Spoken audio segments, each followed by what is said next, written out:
हुकूमत तो आनी है हमारी। मैं इंशाअल्लाह अपने अल्लाह के सामने ये कहता हूं कि इस बारी पहले तो आपने कानून तोड़ के बच गए, पहले तो आपने गैर कानूनी चीजें की और हमारे फंडामेंटल राइट्स की ज्यादती करके जुल्म करके बच गए। इस बारी आप नहीं बचेंगे, ये मेरा आपसे वादा है।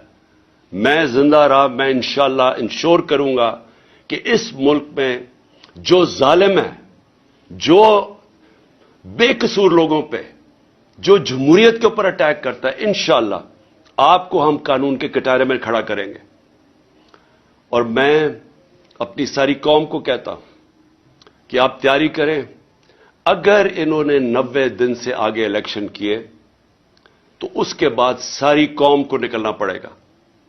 जब तक आप निकलेंगे नहीं, इसका मतलब कि कानून खत्म हो जाएगा 90 दिन के बाद। इसका मतलब आइन खत्म हो गया, इसका मतलब हमारा माशरा डिक्लेयर हो जाएगा बनाना रिपब्लिक।